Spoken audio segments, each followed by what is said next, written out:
और देवियों, जिन जिन सम्मल ना कियो असपुर पाटन पाए, झाल परे दिन आत है सम्मल कियो न जाए। शुद्ध शब्द है शंबल, उसका अपभ्रंश है सम्मल। संबल कहते हैं राह के खर्चक। संबल शब्द से मैं बचपन में ही परिचित हुआ। अयोध्या आना होता था रामनवमी और कार्तिक पूर्णिमा को प्रायः, तो गांव में चहल पहल होती थी, अयोध्या चलना। तो ये होता था भाई अभी हमारे पास संबल नहीं है, संबल नहीं, हम संबल कर ले तब का है। सीधा रुपया पैसा सत्तू चिवड़ा ये सब लोग ठीक करते थे, तो कहते थे हमने संबल कर लिया। राह का खर्चा संबल है। हमारा राह का खर्चा क्या है? हम समझते हैं रुपया पैसा मकान दुकान है, बस खर्चा हो गया। ये शरीर के लिए है, आत्मा के लिए नहीं। आत्मा के लिए संबल सदाचार है, सद्गुण, मन की निर्मलता, और वो यही संभव है ये मानव शरीर में, आगे संभव नहीं। जिन जिन संबल ना कियो असपुर पाटन पाए। पुर कहते हैं छोटे गांव को, और पाटन कहते हैं बाजार को। मानव शरीर पुर है और सत्संग बाजार है। इसमें जिन्होंने अपना संबल नहीं किया, तो जब समय काफी चला जाएगा पीछे समझ में बात आएगी। झाल परे दिन आत है। झाल पड़ना, झोला पड़ना, अंधकार होना, आंखों से कम दिखाई देगा, कानों से कम सुनाई देगा, पैर डगमगाएंगे, हाथ से विशेष करते न बनेगा, अंतःकरण में दृढ़ता नहीं रहेगी, बातें भूल जाया करेंगे। झाल परे, ये झाल पड़ना। दिन आत है, दिन डूबने का समय हो जाएगा, मौत का समय हो जाएगा। संबल कियो न जाए, तब संबल करना असंभव। लोग कहते हैं बुढ़ापा में भजन करना चाहिए। नौजवानों को भक्ति या वैराग में लगे देख करके लोग कहते अरे अभी से तुम्हें क्या परी थी, ये तो अंतिम के समय करना चाहिए। और उनसे कहा जाए आपका तो अंतिम है, आप तो अपना नहीं करना चाहते। सारी खुराफात जवानी में करो, भजन बुढ़ापा में करो। जवानी और प्रौढ़ावस्था में खुराफात करते करते जो गंदे संस्कार हमारे चित्त पर बैठ जाएंगे, उनको धोना बहुत मुश्किल हो जाएगा। पहले से चद्दर साफ रखो। जब जिसको होश हो, सावधानी हो जाए, तभी से जग जाए। माता के गर्भ में आते ही जीव का शरीर छूटने लगता है। कितने हैं बच्चे मरा पैदा होते हैं। शिशुपन में, बालपन में, कौमार्ज में, जवानी में, परिपक्व अवस्था में, बुढ़ापा में, जर्जरता में, सभी अवस्थाओं में शरीर छूटता है। इसलिए कोई गारंटी नहीं है कि ये जीवन कब तक रहेगा। आज ही हमें सावधान होना चाहिए, कल का भरोसा न करना चाहिए। इसीलिए साखी बहुत प्रसिद्ध साहब की, काल करे सो आज कर, आज करे सो अब, परले में परले होएगा, बहुर करेगा कब। काका हाथरसी ने इसको उलट दिया। उन्होंने कहा है आज करे सो काल कल, काल करे सो परसों। जल्दी जल्दी क्या करे, जीना है बरसों।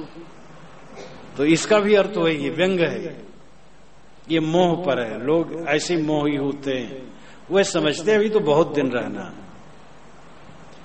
100 वर्ष का अगर आदमी हो जाए तो भी सोचता है अभी और जिएंगे। 100 से ज्यादा भी लोग जीते हैं। जीने की तृष्णा बनी रहती। कितना हम लंबा जीते इसका मूल्य नहीं करते। क्या छोटी जिंदगी हो। ज्ञानेश्वर महाराज, संत ज्ञानेश्वर महाराज के 22 वर्ष की उम्र में शरीर छोड़ दिए थे। साधन भजन भी उन्होंने किया। गीता की टीका लिखी जिसको ज्ञानेश्वरी कहते हैं।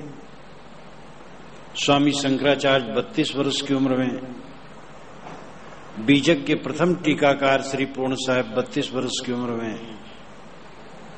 स्वामी राम तीर्थ 33 वर्ष की उम्र में। स्वामी विवेकानंद 39 वर्ष की उम्र में शरीर छोड़ दिए। बहुत दिन जीने से कोई मतलब नहीं। जितना जिए उसमें अच्छा काम किया जाए, अच्छे संस्कार संग्रहित हो। आदमी की संपत्ति सुंदर मन है। उठते बैठते हमारे मन में कचोट न हो, उद्वेग न हो, प्रतिक्रिया और क्षोभ न हो। सोने चले कोई द्वंद्व न हो और बिस्तर पर पीठ लगाएं नींद आ जाए। हर समय हमारा मन स्वस्थ रहे। ये अपने जीवन की सफलता है। कितना पैसा किसने कमाया ये कोई बड़ी सफलता नहीं। जरूरत है पैसे की। शरीर की रक्षा चाहिए, रोटी चाहिए, कपड़े चाहिए, रहने की जगह चाहिए। रोटी के साथ नमक हो कोई हर्ज नहीं, सब्जी हो ठीक है, मेवे मलाई हो ठीक है, इन सब में कोई बड़ा अंतर नहीं, लेकिन रोटी तो चाहिए। रोटी मतलब आहार। हजरत मोहम्मद ने तो एक जगह कहा है कि सूखी रोटी और पानी पर तुम्हारा अधिकार है और किसी चीज पर अधिकार नहीं। कबीर साहिब की साखी प्रसिद्ध आई है, रूखा सूखा खाई के ठंडा पानी पीऊ। श्रीमद् भागवत में भी एक मंत्र बहुत बढ़िया इस विषय में है। यावत भ्रीत जठरम तावत सत्तम ही देहि नाम अधिकम यो मन्नयत सस्तेनो दंड मरहत। जितने में देहधारियों का पेट भर जाए उतने पर ही उनका अधिकार है। इससे अधिक पर जो अपना अधिकार मानता है वो चोर है, उसको दंड मिलना चाहिए। मार्क्सवाद जिसको कहते हैं बड़ा खरा मार्क्सवाद है, लेकिन मार्क्सवादी तो धार्मिकों को गाली देने ही में अपना कर्तव्य समझते हैं। अब ये बात अलग है, कहा गया लेकिन किया कितना गया। तो मार्क्सवाद की जहां सरकारें बनी वहां के नायक कितना किए और इतिहास सिद्ध है। पोल पट्टियां खुली सबकी। ये तो आदमी लोभी छोभी लंपट है, इसलिए दुरुपयोग करता है। किंतु सिद्धांत की जो बात है उसी को आधार बना के चलना होगा। जो जितना बन सके चले। तो जिंदगी में भौतिक चीजों की जरूरत कुछ है, साथ जितना हो ठीक है, पेट भरना चाहिए। लेकिन जो सबसे बड़ी जरूरत है वो मन की पवित्रता की। जिसके पास मन की पवित्रता की पूंजी है वो धन्य है। जिसका मन उद्वेगहीन है, क्षोभ रहित है, प्रतिक्रिया रहित है, वो धन्य है। जिसके मन में पश्चाताप के लिए कोई चांस नहीं वो धन्य है। पश्चाताप उसी को नहीं होगा जो गलत नहीं करेगा। चाहे जितना सीना फुला करके मूंछ मरोड़ करके अहंकार पूर्वक कोई गलत करे, लेकिन उसकी अंतरात्मा उसको कचोटेगी। जो कहते हैं हम कुछ नहीं मानते पाप पुण्य, ये सब बकवास है।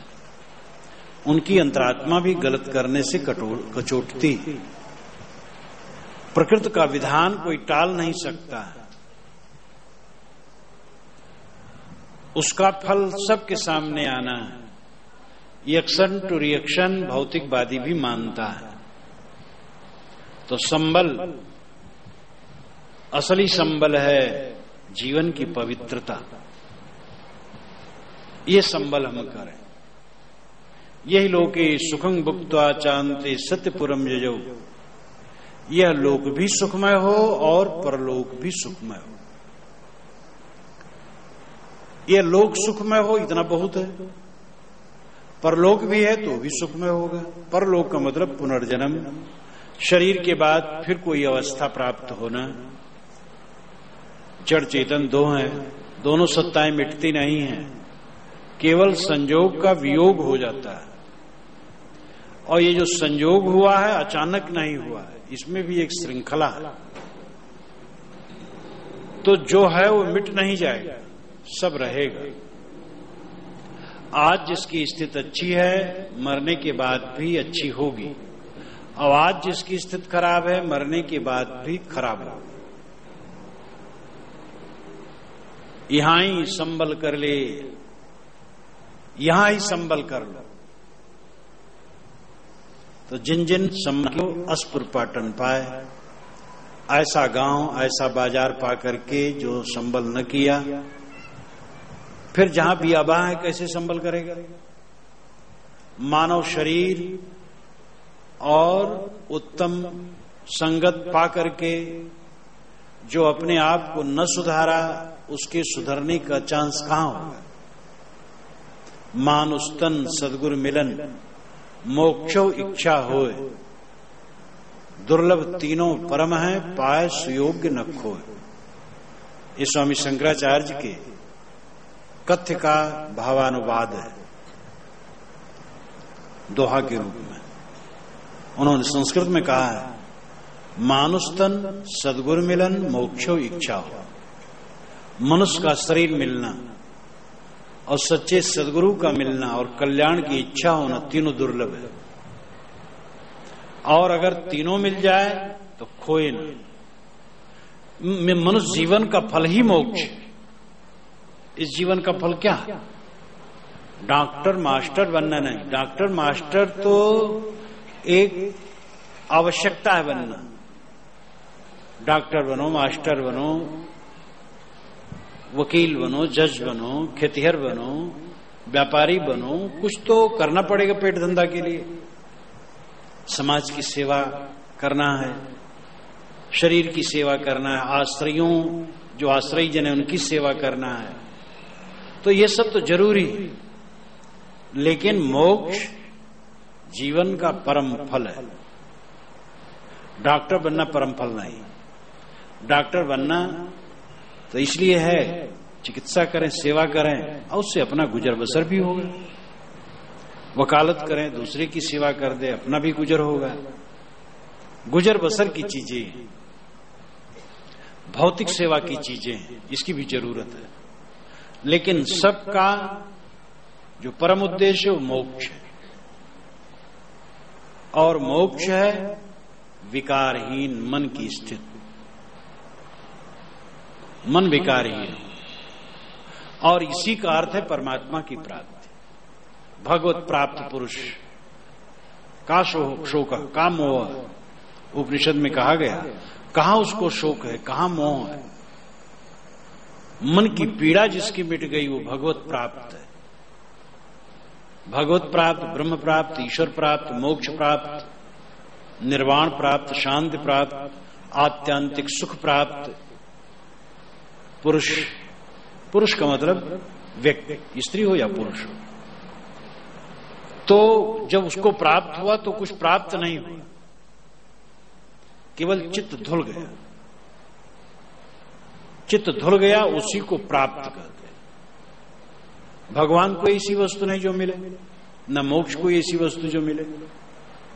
जब चित्त धुल गया बस वो भगवत स्वरूप ही हो गया। योग दर्शन में पतंजल महाराज ने कहा है कि जैसे पुरुष शुद्ध है, वैसे जब चित्त शुद्ध हो जाता है तब कैवल्य हो जाता है। पुरुष का मतलब चेतन। पुरुषेते पुरुष, शरीर रूपी पुर में शयन करने वाला आत्मा पुरुष। चाहे वो नारी के शरीर में हो, चाहे पुरुष के शरीर में हो, चाहे नपुंसक के शरीर में हो। पुरुष स्वभावतः शुद्ध है और निर्मल है। काम क्रोध लोभ मोह ये बुलाए हुए हैं और इसीलिए आते हैं और जाते हैं। इनको न बुलाएं तो नहीं आए।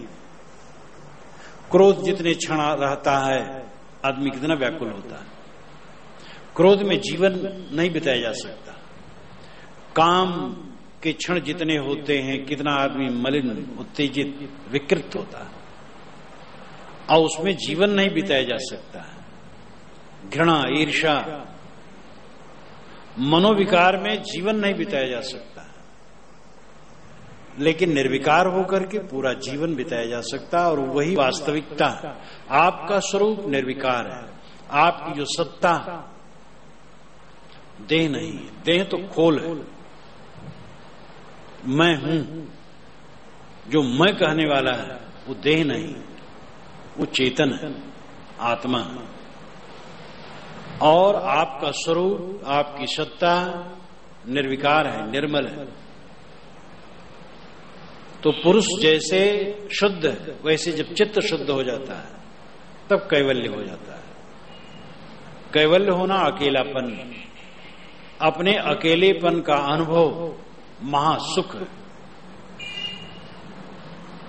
और कोई उस दिन का अनुभव करे जिससे लोग बहुत डरते हैं तो महासुख है। जबकि उसी तरफ हम लोग रात दिन जा रहे हैं, जवान बूढ़े सब जा रहे हैं। और हम लोगों के देखते देखते कोई 16 बरस का चला गया, कोई 22, कोई 35, कोई 50, कोई 70 चला जा रहा। उस दिन की याद करें और कैवल्य की स्थिति आई। और याद करने से बात नहीं को जल्दी आ जाएगी, तो जब आना है तब आए। लेकिन उसकी याद करने से हमारा मन निर्मोह होगा, निर्मल होगा। तो जिन जिन संबल ना कियो अस्पुर पाटन पाए, ऐसा उत्तम मानव शरीर और ऐसा उत्तम सत्संग पा करके जिन्होंने राह का खर्चा नहीं इकट्ठा कर लिया, जिन्होंने अपने को गढ़छील बना करके निर्मल नहीं कर लिया, झाल परे दिनाथ संबल कियो न जाए। बुढ़ापा में मृत्यु के समय में पछताने से कुछ न होगा। उस समय कुछ संभव नहीं। शरीर रहते रहते आंखें न रहे, कितनी असुविधा होगी। पैर न रहे, हाथ न रहे, पागलपन हो जाए तो सब गुण गोबर हो जाए। दूसरे लोगों पर घटनाएं घटती हैं, हम भी देहधारी हैं, हम पर भी घट सकती हैं। तो ये जो चांस है वर्तमान का, सभी इंद्रियां स्वस्थ हैं और सब ठीक ठाक है, ये बहुत सुनहला अवसर है। ये लौटेगा नहीं, इसलिए जागने की जरूरत है। बुढ़ापा और मौत निकट आने पर कुछ होने वाला नहीं। यहां ही संबल कर ले आगे विषयी बाट, स्वर्ग विसाहन सब चले जहां बनियाना हाट। साहब कहते यही संबल करो, इसी मानव शरीर में। आगे तो विषयी बाट है। मानव के अतिरिक्त योनियों में केवल प्रजनन, आहार और अपने बच्चों को पाल लेना, इतने भरे और कुछ नहीं। अन्य प्राणियों में भी प्रजनन है और प्रजनन करके अपने बच्चों को पाल लेते हैं। बच्चे बड़े हो गए तब छुट्टा हो जाते हैं, लेकिन बच्चों को सभी योनि के जीव पाल लेते हैं और पेट भर लेते हैं। वही मनुष्य करता, बहुत पढ़ा लिखा भी वही करता है। गर्व बहुत बड़ा, घोर अहंकार, हम इतना पढ़े, इतने ऊंचे पद पर हैं, लेकिन उतना ही कर रहे हैं जैसे एक पशु पक्षी कर रहा है। पशु पक्षी पेट भर रहा है, प्रजनन कर रहा है, बच्चों को पाल रहा है, वही बहुत बड़ा अधिकारी कर रहा है। उससे कुछ आगे नहीं, बल्कि आगे यही है कि वो गड़बड़ सड़बड़ ज्यादा कर रहा है। पशु पक्षी जो है वो तो मासूम है, हिंसकी भी है, जो वो स्वभाव से पेट भर गया तो और नहीं मारेंगे। लेकिन आदमी के पास खूब भरा है और आदमी मारता रहता है। बेईमानी बदमाशी जो है मारना ही तो आदमी तो और ज्यादा गड़बड़ कर डालता है। तो प्रजनन करना, बच्चों का पालना और पेट भरना और पेट के लिए धंधा कर लेना, ये बड़ी बात नहीं है। बड़ी बात तो है जीवन का सुधार। स्वर्ग बिसाहन सब चले, जहां बनिया ना हाट, जहां न बनिया न बाजार, वहां सब स्वर्ग बिसहनी करने चले। ये व्यंग है, स्वर्ग बिसहनी। एक घर के मालिक बाजार गए थे, पैसा ऐसा नहीं था, आदत थी उनकी। कोई आया, महतो कहां गए? महतिन ने कहा स्वर्ग बिसह गए। पैसा तो है नहीं, पैसा न कौड़ी, बाजार गई दौड़ी, स्वर्ग बिसह गए। एक व्यंग है। तो साहब कहते हैं स्वर्ग बिसाहन सब चले, जहां बनिया ना हाट, वहां जहां बनिया नहीं, बाजार नहीं, वहां स्वर्ग बिसाने लोग चाहते हैं। जीवन को स्वर्ग नहीं बनाते। स्वर्ग की कल्पना हम आकाश में करते हैं। अपूर्ण इच्छाओं की सृष्टि स्वर्ग है। हमारी यहां इच्छाएं पूरी नहीं होती तो हम स्वर्ग की कल्पना करते हैं। हम थोड़े समय में जवानी को खो देते हैं। जवानी कितने दिन की? बस 18 से, कितने लोगों की जवानी तो मैंने देखी 18 से 22 तक, मन बड़ा महरूम हुआ। एक लड़के को देखा 18 वर्ष की उम्र में, बहुत चमक रहा था। 22 वर्ष की उम्र में जब देखा तो खुरदरा हो गया था। मैंने कहा इसकी जवानी तो 4 वर्ष में खो गई। कुछ लोगों की 28 तक रहती है, 18 से 28, 10 वर्ष। गधा 25 खास मानी जाती, 15 से 25, कितने दिन की जवानी। इसलिए स्वर्ग में जवानी लाखों वर्ष रहेगी। और सामी परंपरा का जो स्वर्ग है, ईसाई, यहूदी, इस्लामी, उनके यहां तो हर आदमी हर समय जवाने रहे। तो स्वर्ग की कल्पना हम करते हैं। साहब कहते हैं यहां ही संबल कर ले, यहीं स्वर्ग बनाओ, धरती को स्वर्ग बनाओ, अपने घर को समझो स्वर्ग। घर के सदस्य देवी देवता हैं, मां बाप, बहन, पत्नी, बेटी, पुत्र, नौकर, स्वामी, पशु पक्षी भी पाले हैं, सब देवता हैं। ये भावना हमारे चित्त में आना चाहिए। और अगर साथी देवता बन जाए तो हमारा मन कितना कोमल हो जाएगा। फिर हम पूजा करेंगे उनकी। पूजा करने मतलब सत्कार के वचन कहना। कटुक वचन मत बोल रे तो को पीऊ मिलेंगे। अत्यंत विनम्र और मीठा वचन बोलना चाहिए मनुष्य को। मनुष्य के पास और कुछ नहीं है तो इतना तो है। हम किसी को और कुछ नहीं दे सकते, मीठा वचन तो दे सकते हैं, लेकिन दरिद्रता इसी में आ जाती।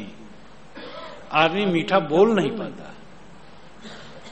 मधुर वचन है औषधि, कटुक वचन है तीर। श्रवण द्वार होए संचरे, साले सकल शरीर। शब्द शब्द बहु अंतरे, सार शब्द मत लीजे। कहें कबीर जहां सार शब्द नहीं, दृक जीवन सो जीजे। स्वर्ग का भी स्वर्ग यही बनाओ। देश, जात, लिंग, संप्रदाय की भेद भावना से ऊपर उठकर प्राणी मात्र देवता हैं, ये हमारे मन में होना चाहिए। जहां तक हमारी दृष्टि जाए देवी देवता हैं। अपने मन को कोमल बना करके हम देवत्व बुद्धि लाएं तो हमारा घर स्वर्ग हो जाएगा। और प्राय लोग अपना ही घर नरक बनाए रखते हैं। गली में तो स्वर्ग मिल जाता है थोड़ा मोड़ा, कहीं या मीटिंग में और कहीं जाओ तो स्वर्ग वहां कुछ घट जाता है। बस घर में आओ तुरंत नरक फिर शुरू। जो लोग बाहर जाते हैं, गलियों में निकलते हैं, वहीं नमस्कार शुरू हो जाता है, भैया नमस्ते। अपने घर में नहीं। दूसरे के घर गए तो हंसते हैं, बोलते हैं, बड़े सरल हो जाते हैं। अपने घर में आए गंभीर। दरवाजे पर पहुंचते ही पारा चढ़ जाता,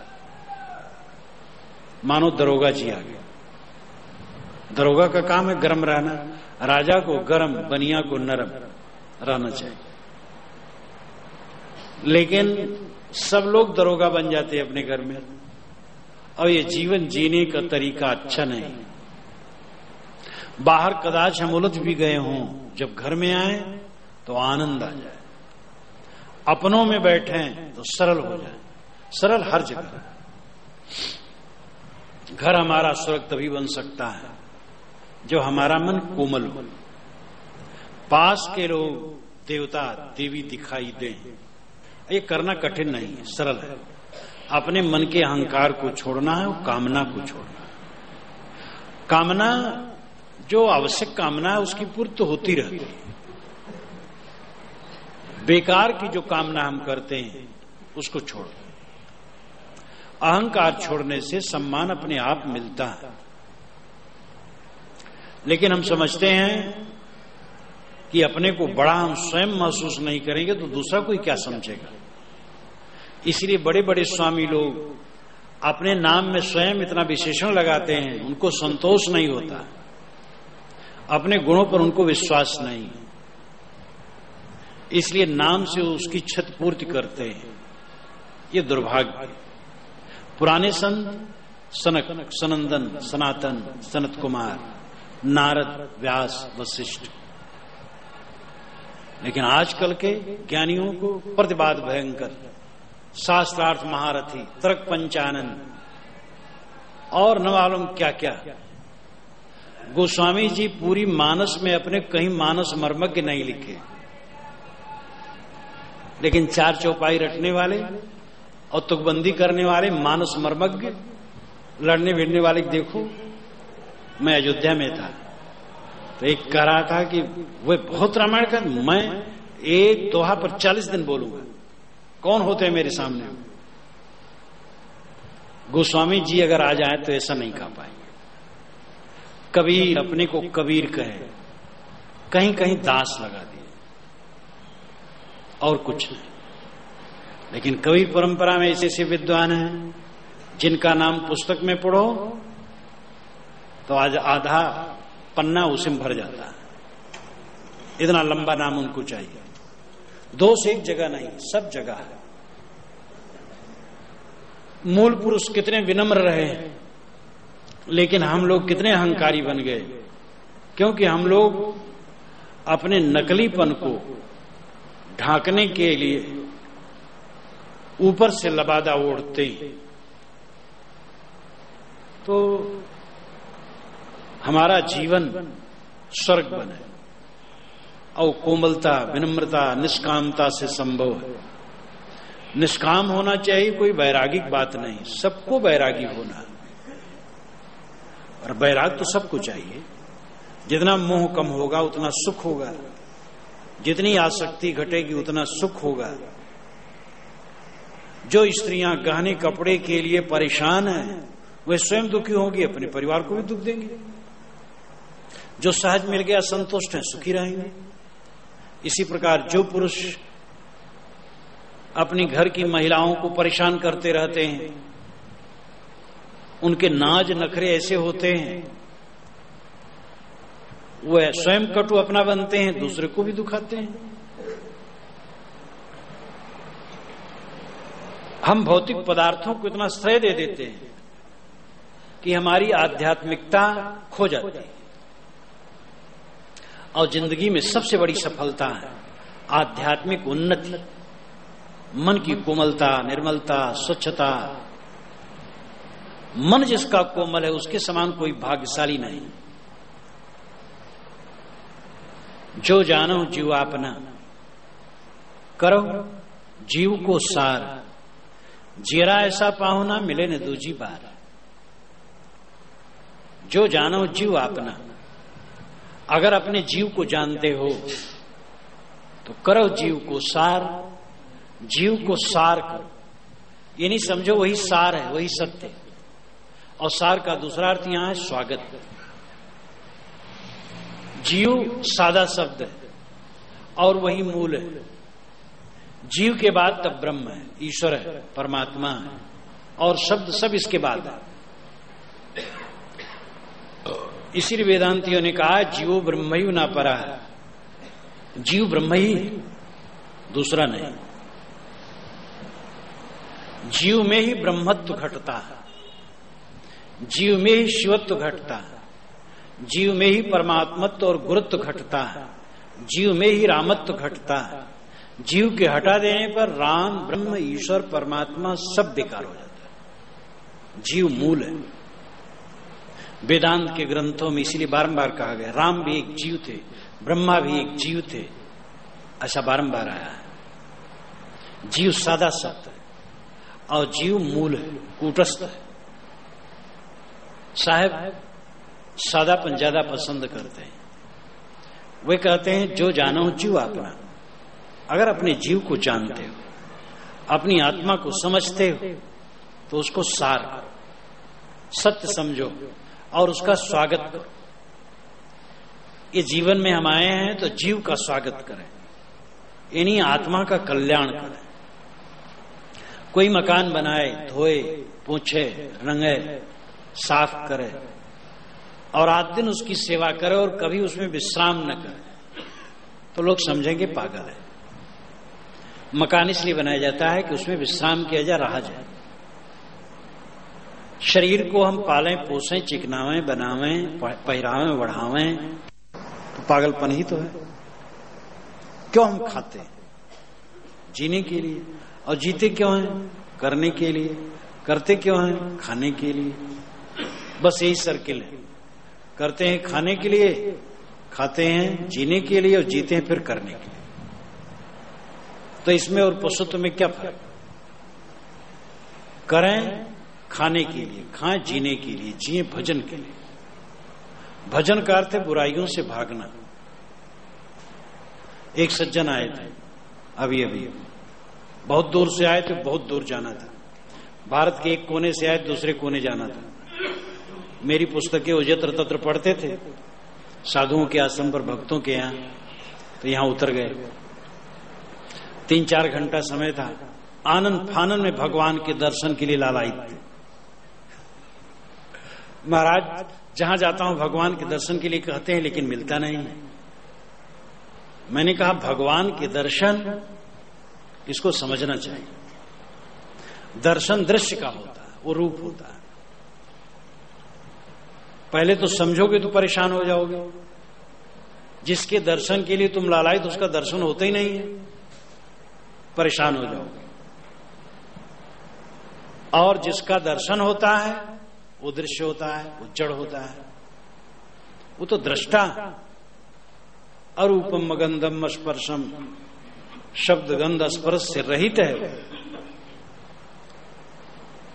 और खोटी आदतों को छोड़ो, खास काम करो।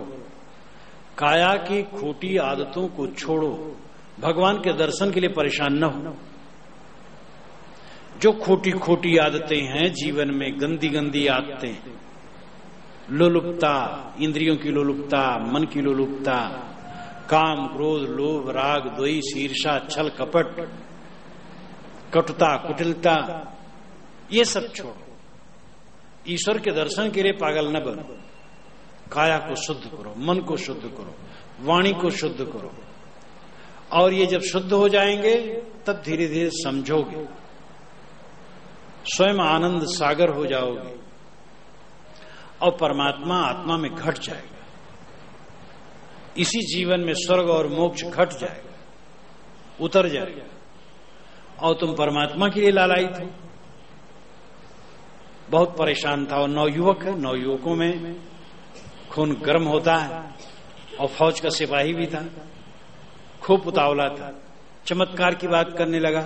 हाथ ऐसे उठाए, घड़ी आ गई। मैंने कहा मैं अभी दिखा दूं।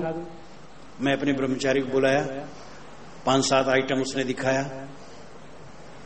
एक डिबिया में 4 रुपए रख दिए, कहे दबाओ, दबाया, खोला तो रुपए गायब। बहुत परेशान हुआ, उसी के हाथ में। और जब डिबिया खोला तो 1 रुपया नहीं, पहले 4 रुपए थे। कई चीजें दिखाया, वो परेशान हो गया। फिर जब उसका भेद हो बताया तो कुछ झूठ हो गया। तो मुझसे कहा कि मैं तो इसको परम सत्य माने बैठा था, ये तो बिल्कुल झूठ हो गया, सब जालसाजी है। हम के इसी प्रकार जितनी अलौकिकता की बात है सब जालसाजी है। लोग काफी है, ये धरती काफी है, ये धरती के देवता काफी हैं, अपने माता पिता काफी हैं देवता मानने के लिए, पड़ोसी काफी है, जिस जानवर को पाले वो काफी है देवता मानने भर का। तो यहां पर परमात्मा कम नहीं, देवी देवता कम नहीं, और काम कम करने की नहीं, लेकिन हम प्रत्यक्ष थाली का भोजन छोड़ करके मन के लड्डू खाते हैं। तो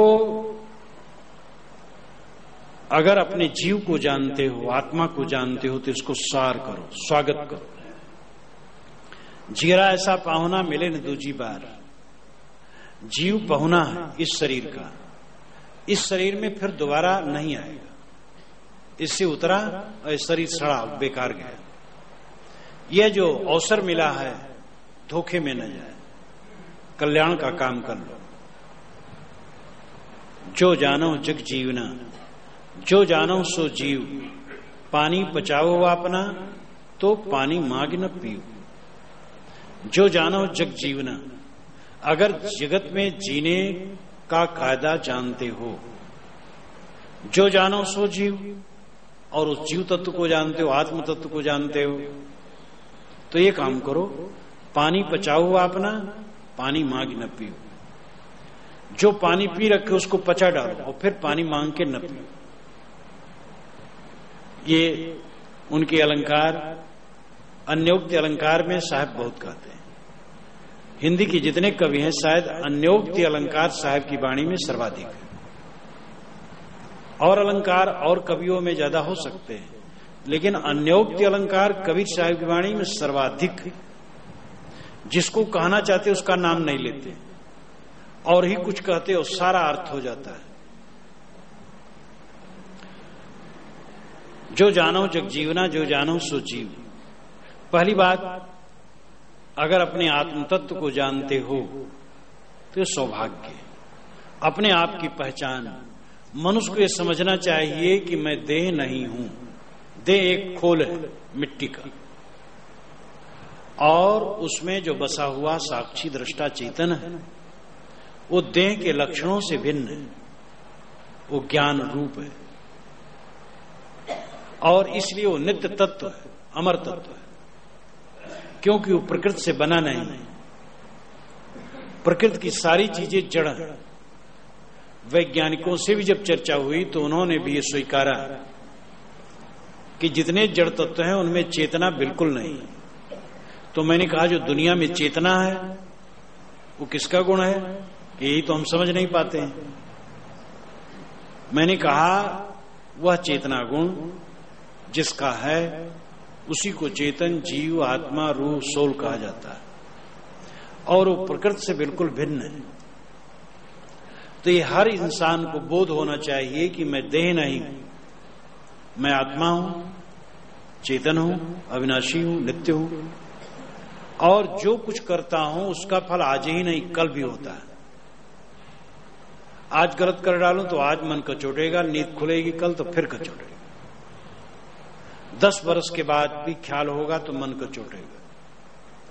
जीवन भर जब जब ख्याल होगा तब तब अच्छा नहीं लगेगा, और अच्छा काम किए रहूंगा तो जब जब ख्याल होगा आनंद आएगा। और इसी प्रकार जन्मांतर में भी सत्ता रहती है,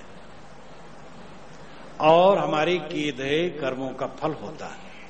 यहां पर जितने लोग बैठे सबके चेहरे में अंतर है, प्रतिभा में, गुण कर्मों में अंतर है, स्वभाव में अंतर है, रससत्तम वृत्तियों में अंतर है। ये अंतर अपने पूर्व कर्मों के संस्कारों के जोर से।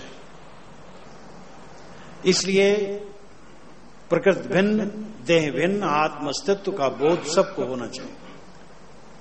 दूसरी बात है बहुत व्यवहारिक, जो जानो जग जीवना, जगत में जीना भी जानो। आत्मा को पहचानो कि मैं अविनाशी आत्मा हूं, देह से भिन्न हूं। लेकिन जो बहुत व्यवहारिक है वह है जगत में जीना जानो। कैसे जीना चाहिए? बचा बचा के जीना चाहिए। कोई लड़ने वाला मिले लड़े न, गाली देने वाला मिले स्वयं गाली न दे, गाली सुन करके सह ले, तो सत्ता आपके तरफ हो जाएगी। और गाली, आप भी गाली दे दिए तो आपके साथ कोई नहीं।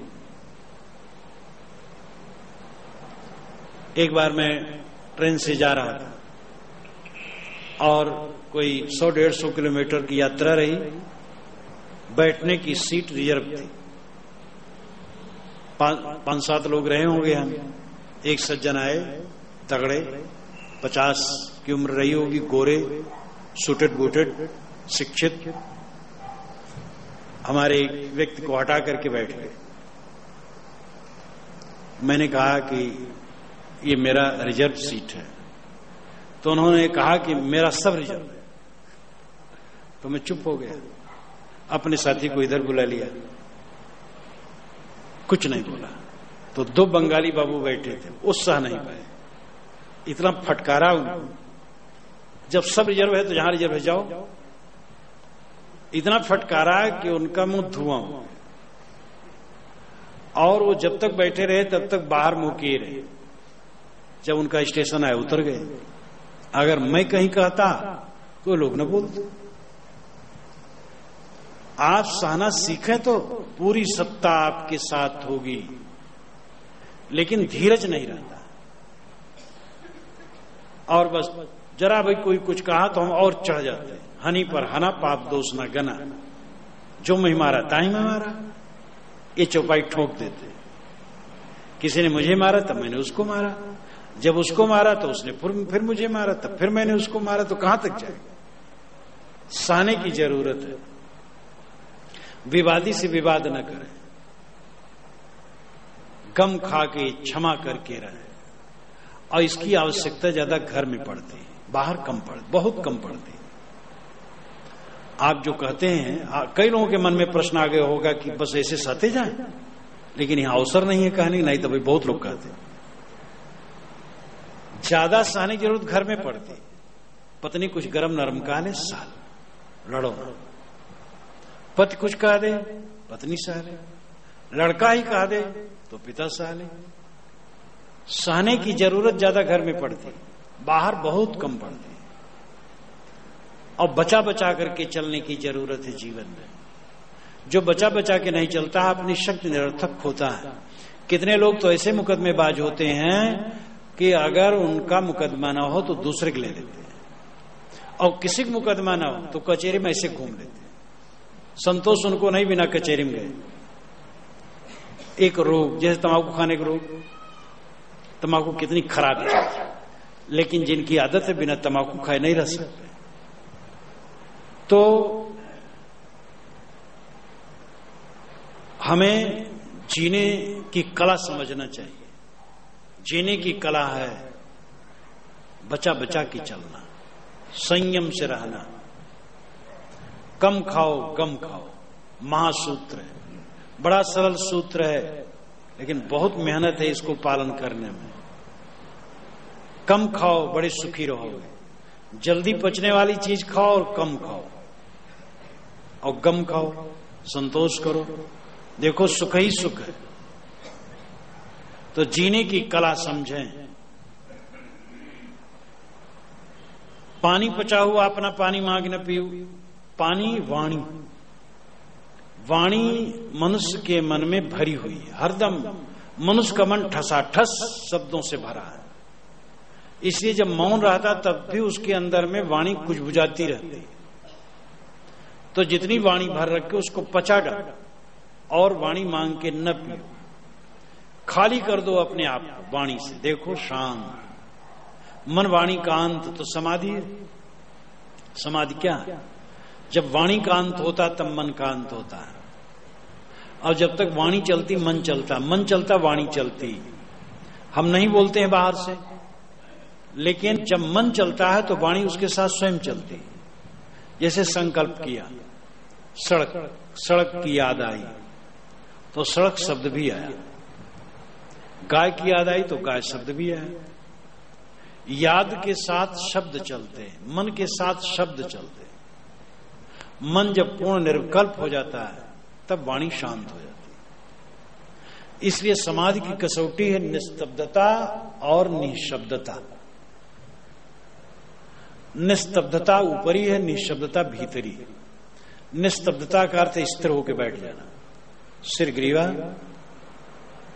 रीढ़ सीधी करके एकदम स्थिर होकर अडिग बैठ जाना, हिलना डुलना नहीं, ये निस्तब्धता है। ये तो कोई भी कर सकता है थोड़े अभ्यास में। लेकिन दूसरी बात है निशब्दता, मन में शब्द न उठते हो, वो संकल्प शून्य होने पर होता है। जब संकल्प शून्य हो जाता है तब शब्द शून्य हो जाता है। जब मन वाणी का अंत हुआ, ये निर्वाण दशा है, ये मोक्ष दशा है, ये कल्याण दशा है, कैवल्य दशा है। तो वाणी को घटाओ, जो मन में भर रखे उसको घटाओ, कम करो, और वाणी उसमें न भरो। जहां बोल तहां अक्षर आया, जहां अक्षर तहां मने दृढ़ आया। बोल अबोल एक हुई जाए, जिन्हें लखा सो बिरला हो।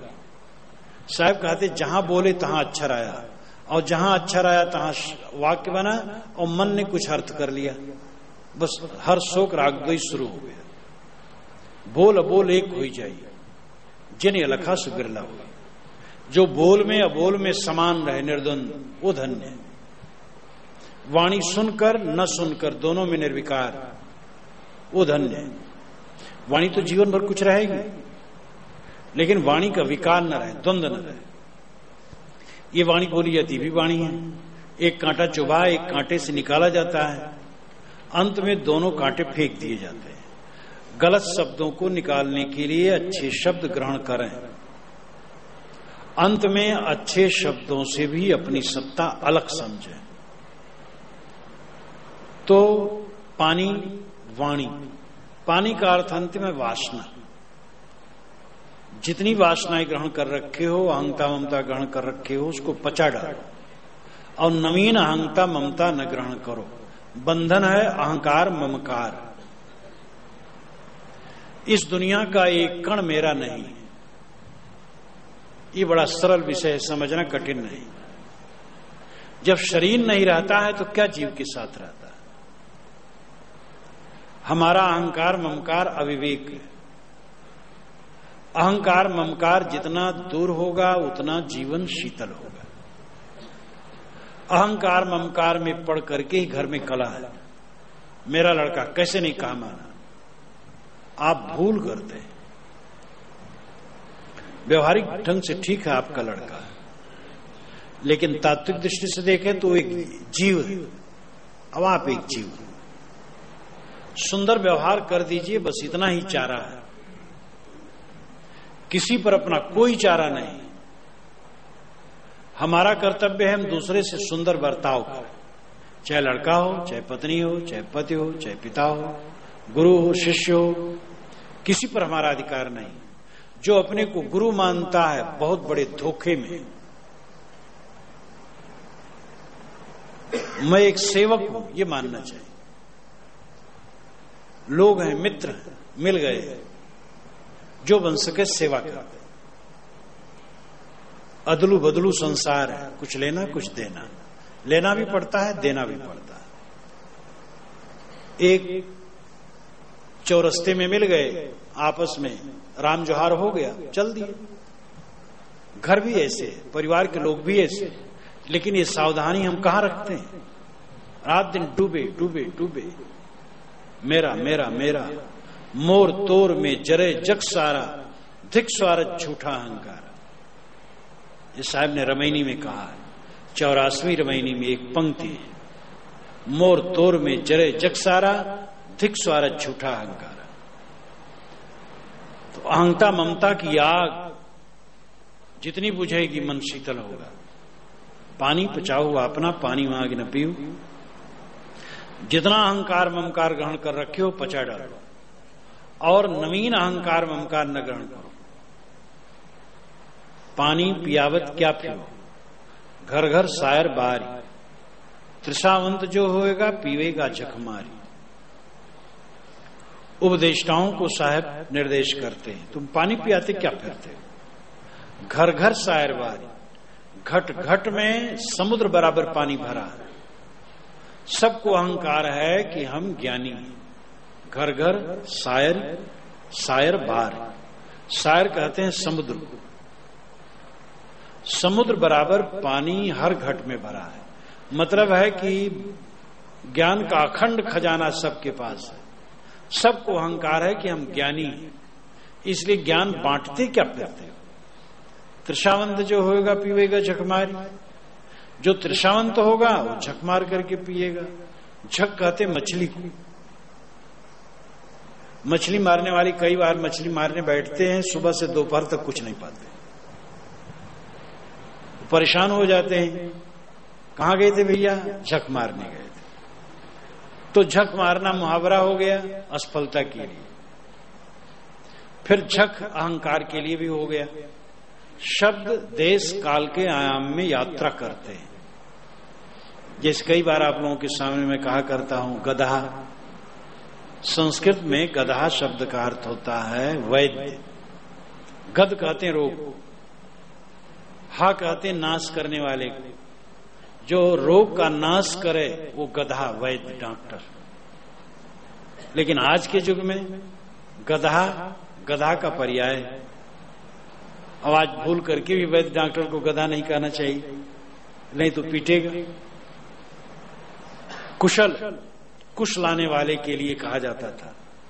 कौशाम्बी से काशी तक कुश घास बहुत थी, एक वैदिक विद्वान ने कल्पना की, इसलिए इसका नाम कौशाम्बी हुआ, जो हमसे पश्चिम और दक्षिण कोण पर जमुना तट पर स्थित है।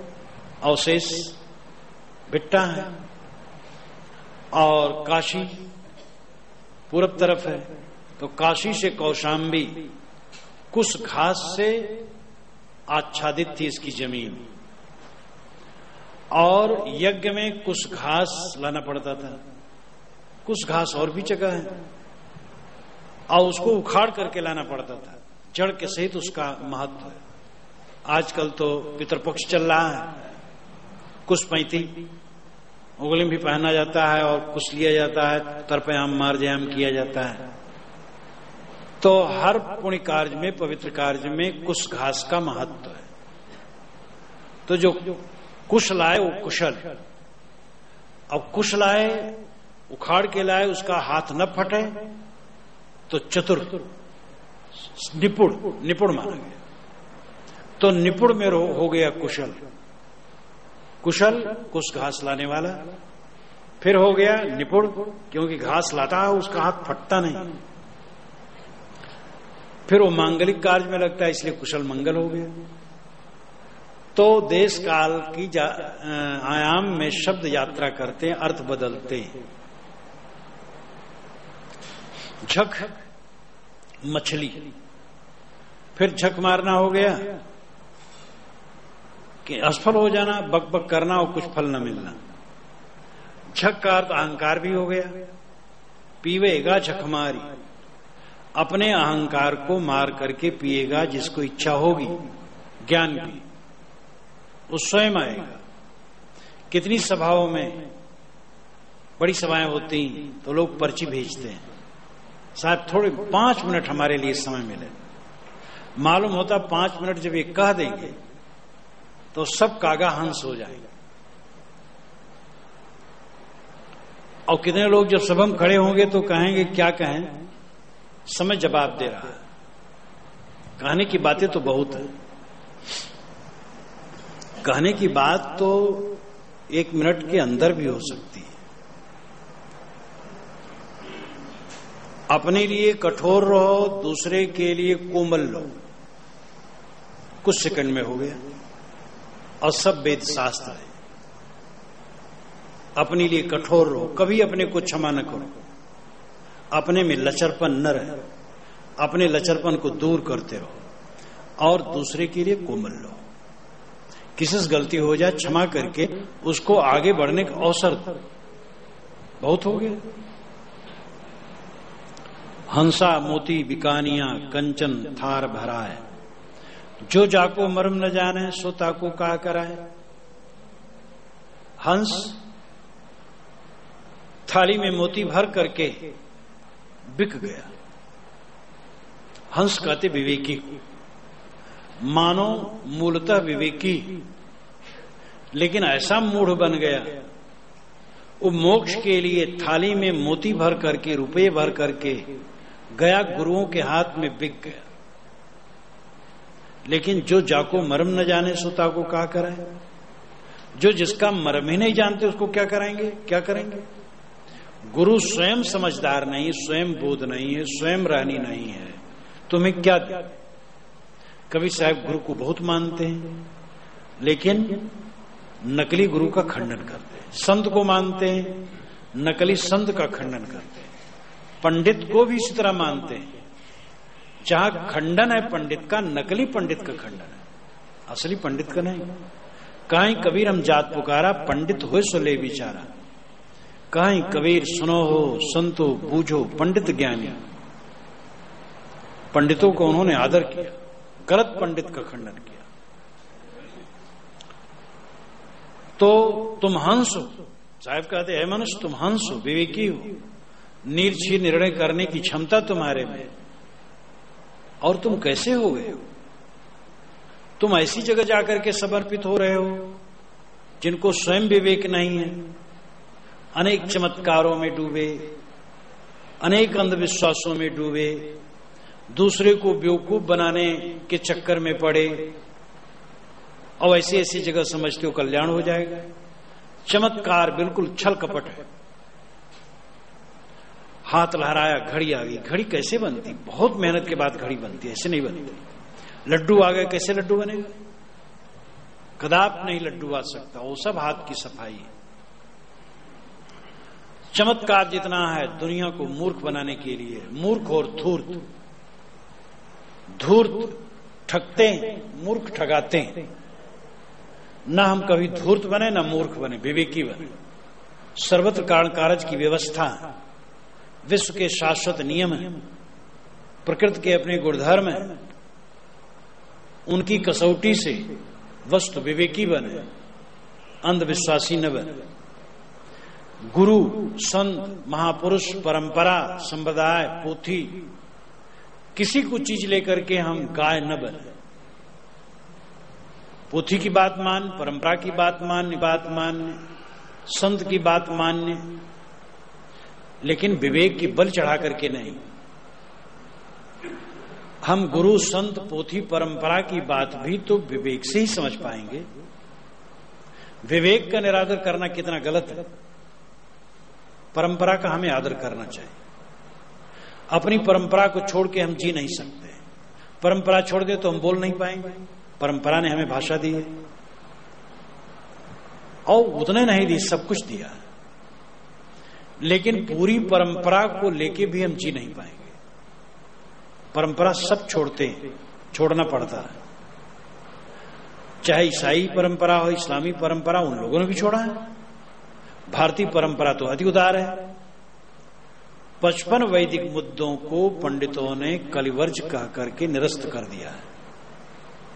जो वेद समर्थित और वैदिक साहित्य के प्रमाणों से समर्थित ऐसे 55 मुद्दे हैं जो पंडितों ने कहा कि एक कलिवर्ज है, इसलिए निरस्त कर दिया। और ये कलिवर्ज का प्रचलन करीब करीब 1000 वर्षों से चला। 1000 वर्षों से ज्यादा प्रबुद्धता आई। तो जो पहले की बातें थी गड़बड़ियां, सीधे ये नहीं कहे कि हमारे परंपरा के लोग बेवकूफ थे, ऐसा कहना भी नहीं चाहिए। कोमलता से कहे कलिवर्ज, ये कलकाल में नहीं चलता। जो लोग कहते हैं कि वेद शास्त्र लिखने वाले पंडित महात्मा गपोड़पंथी हैं, उनका भी उत्तर है।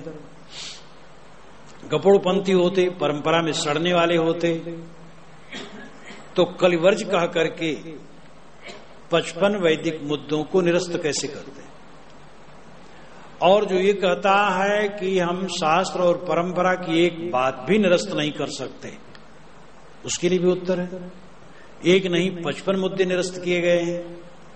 जैसे नियोग, महाभारत के बड़े बड़े पात्र नियोग से पैदा किए गए। नियोग का समर्थन पुराने शास्त्रों में है, लेकिन वो मान्य नहीं है। अब चुपबुक कोई भले करे, मान्य नहीं। स्वामी दयानंद सरस्वती ने नियोग को माना, भाई नियोग से ठीक है, लेकिन अंत में वो चला नहीं। तो आज समाजियों ने विधवा विवाह पर जोर दिया। विधवा विवाह अच्छा, वो ज्यादा वो संभव है। तो विद्यासागर ने बंगाल में काफी जोर दिया, वो तो अपने को बेची दी, इसी में गरीब हो गए। जब विधवा विवाह का कानून बना तो उन्होंने 100 विधवाओं का विवाह अपने धन से किया और उसी में कर्जी हो गए। अंतिम मौत के समय वो कर्जी थे, वो दुखी थे बेचारे परोपकार में।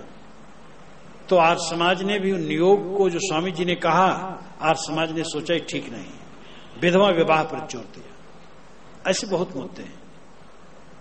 तो इसलिए हम अपनी परंपरा को छोड़ नहीं सकते, लेकिन अपनी पूरी परंपरा को लेके चल नहीं सकते।